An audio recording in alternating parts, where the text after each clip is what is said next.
Assalamualaikum warahmatullahi wabarakatuh. Salam sejahtera untuk kita semuanya. Om Swastiastu, Namo Buddhaya, salam kebajikan. Kita jumpa lagi di mata pelajaran sasis. Jadi pemeliharaan sasis dan pemindah tenaga kendaraan ringan atau sasis otomotif. Kita akan belajar masalah transmisi manual atau Prosneleng. Ini kita lihat kompetensinya ya. Setelah mempelajari materi ini, siswa diharapkan dapat yang pertama, menjelaskan prinsip kerja transmisi manual, menjelaskan macam-macam transmisi manual, menjelaskan fungsi komponen-komponen pada transmisi manual. Kemudian yang keempat, menjelaskan prinsip kerja sinkronis. Jadi kompetensi ada 4. Kemudian kita ke pendahuluan ya. Yang ini kita lihat ya. Mobil bisa bergerak ke jalur naik ya. Nah, ini kita lihat ya. Momen yang dihasilkan oleh mesin mendeteksi tetap, sementara tenaga bertambah sesuai dengan putaran mesin. Bagaimanapun juga kendaraan memerlukan momen yang lebih besar untuk mulai berjalan atau menempuh jalan yang mendaki, seperti pada ilustrasi ini. Jalan mendaki ya. Untuk jalan yang mendaki, roda bergerak memerlukan tenaga yang lebih besar, sehingga harus memiliki beberapa mekanisme perubahan momen. Untuk dapat melakukan hal ini dibutuhkan transmisi pada kendaraan bermotor atau mobil ya. Ini transmisi diletakkan antara ya, berarti di belakang kopling sebelum poros propeller. Lanjut ke ini fungsi transmisi. Ini materinya fungsi transmisi ya, kita lihat ya. Yang pertama, meneruskan tenaga atau putaran mesin dari kopling ke poros propeller ya. Kemudian yang kedua, merubah momen yang dihasilkan mesin sesuai dengan kebutuhan beban mesin dan kondisi jalan ya. Kemudian yang ketiga, memungkinkan kendaraan dapat berjalan mundur atau reverse pada kendaraan lebih dari satu roda. Ini ada 3 fungsi. Kemudian prinsip kerjanya kita lihat. Nah, ini prinsip kerjanya itu ini ya. Ya, ini massa dari mesin atau tenaga dari mesin atau force dari mesin, kemudian dipindahkan. Berarti ada F, ada force, ada diameter roda gigi. Jadi momen adalah force dikalikan dengan ini ring atau diameter R. Jadi jarak atau jari-jari lingkar meter. Jadi M satuannya momen atau Newton, F satuannya gaya atau N, kemudian R jarak itu satuannya meter. Semakin besar dari nilai R, maka momen yang dihasilkan akan semakin besar. Begitu juga sebaliknya ini ya. Ini momen mesin, momen tetap, kemudian momen mesin, ya. Kemudian kombinasi roda-roda, kombinasi roda gigi atau gear combination, ya. Ini jumlah roda gigi. Jika A lebih kecil daripada B, jika A sama dengan B, jika A lebih besar daripada B, jika A sama dengan B, kita lihat ya. Ini diameter A lebih kecil daripada diameter B, ya. Ini jelas kecepatan B terhadap A berkurang, momen B terhadap A bertambah, putaran langsung berlawanan. Jika A sebanding dengan B, kecepatan B terhadap A seimbang, momen B terhadap A sebanding, putarannya langsung berlawanan. Nah ini jika A lebih besar daripada B, kita lihat kecepatan B terhadap A berkurang, momen B terhadap A bertambah, putaran langsung berlawanan. Kemudian jika A sama dengan B, ya, sebanding C adalah roda gigi idle, ya, bertambah sama. Kemudian putarannya itu akan sama. Ini ya.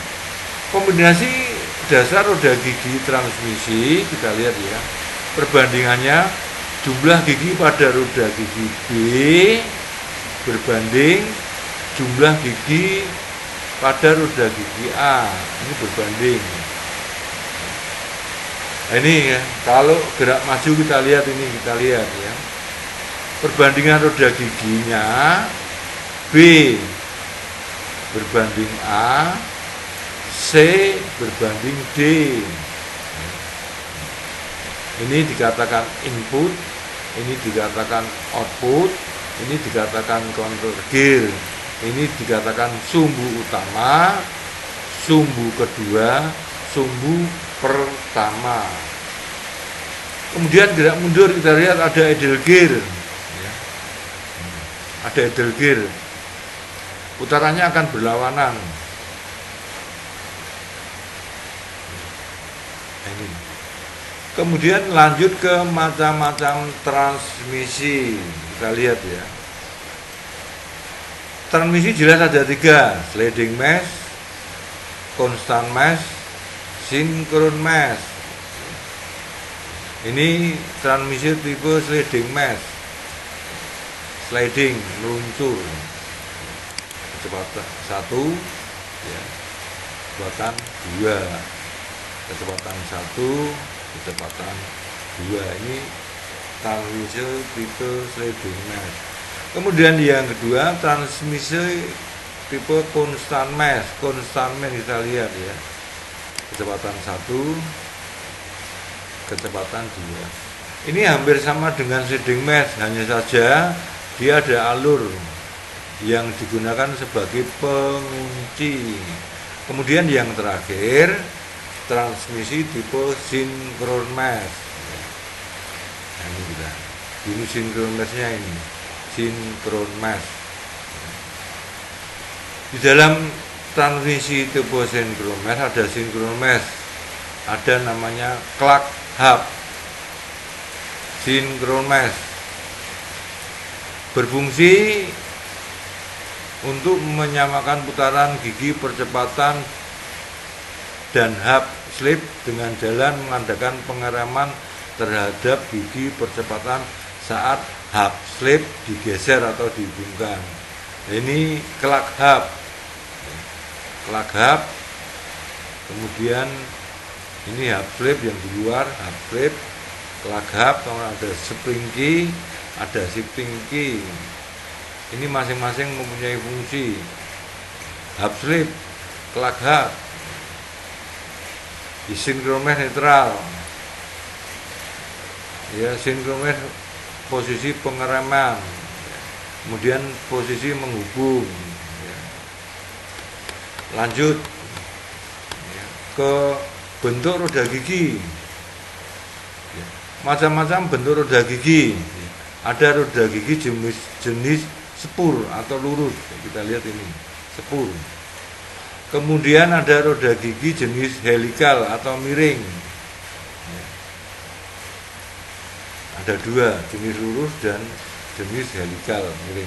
Kemudian pengontrol pemindah roda gigi. Pengontrol pemindah roda gigi kita lihat. Ada dua tipe remote control tidak langsung dan tipe direct langsung. Kemudian yang tipe tidak langsung atau remote control itu ada dua. Ada tipe column shift, kemudian ada tipe floor shift. Tipe langsung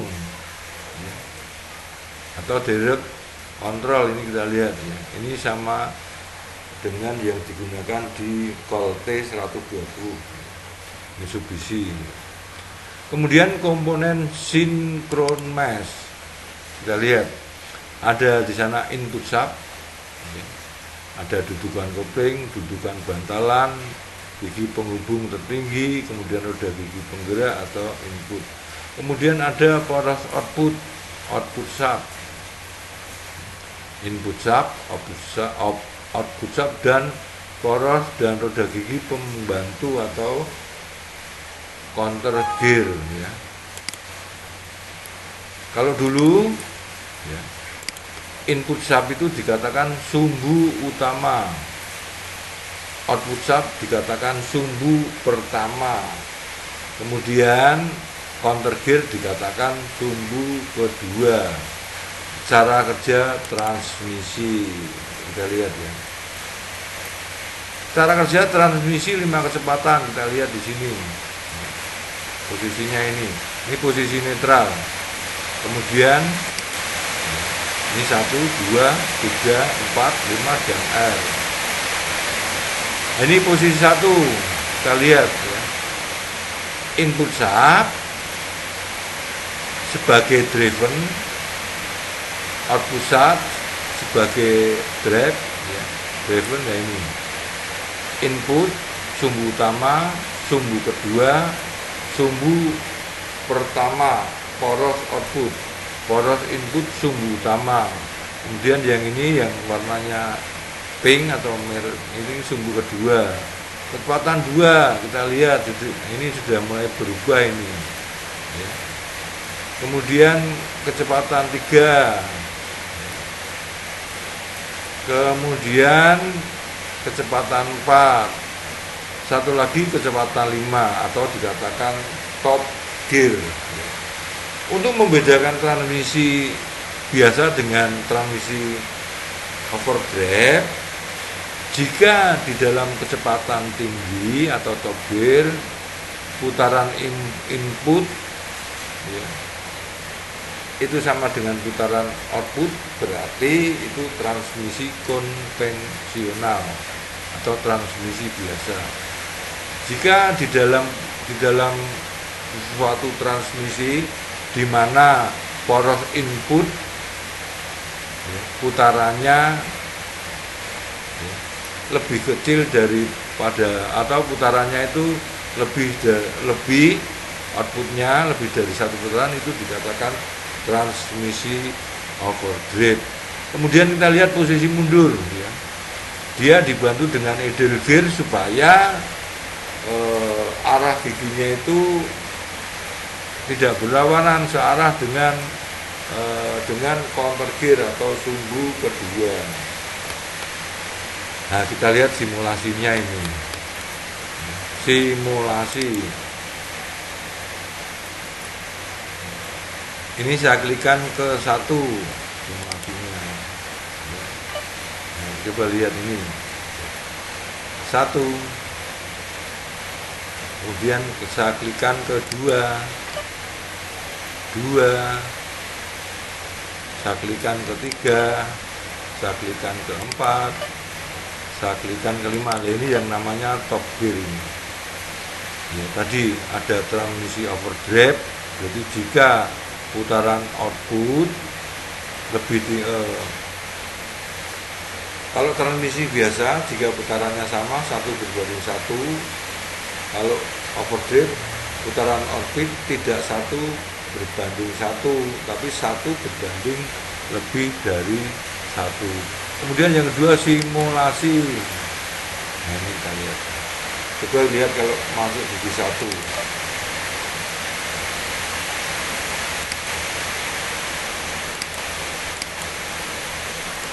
Masuk gigi 2.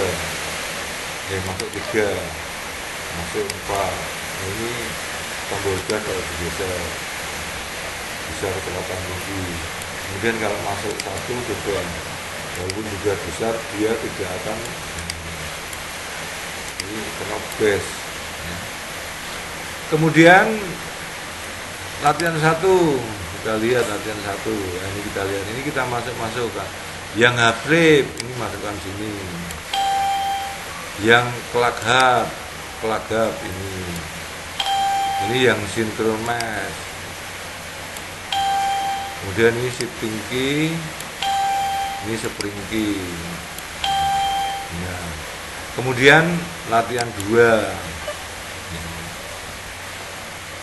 ini suruh memilih ini jenis yang langsung, jenis pemindahan transmisi secara langsung menggerakkan. Nah, berarti secara langsung itu direct control, secara langsung. Benar, lanjut. Kemudian mekanisme ini pada transmisi di mana garis luar menepok melalui batang kawat itu tipe batang kawat, jadi tipe remote ini biasanya ya, tipe remote control. Tenaga mesin diberikan transmisi pada saat kopling dilepas, kopling ditekan, kopling berkaitan dengan flywheel ya. Tenaga mesin dapat ini berarti yang nomor 3, nomor AE. Kemudian ini tipe sliding mesh ya, tipe sliding mesh ya. Kemudian transmisi di samping ini adalah tipe constant mesh. Mana constant mesh? Tipe direct, tipe otomatis. Ini constant mesh. Ini tidak ada, ini tipe sliding mesh salah. Constant mesh-nya tidak ada ya. Kemudian ini gimana ini? Untuk mendapatkan massa A dengan gaya F, maka besaran jarak ini 5, 6 ya, ini salah ya. Soalnya Facebook. Langkah yang paling tepat mudah mudahan gizi ya, jelas menekan pedal kopling lah, ini benar ini loh. Oh, pedal kopling harusnya mengurangi putaran mesin. Diriskan output pada harus melalui garpu gigi susun. Loh, berarti power input idle. Ini synchronize. Constant mesh tenaga putar juga dari udah constant mesh. Garpu pemindah power input yang betul kopling geser.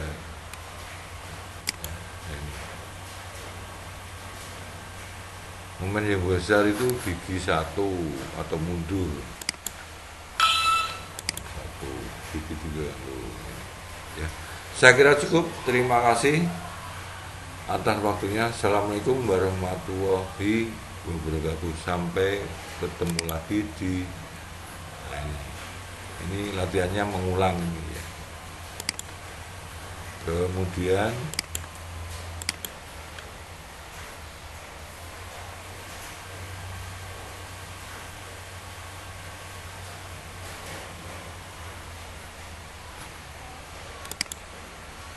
kok nggak kuat.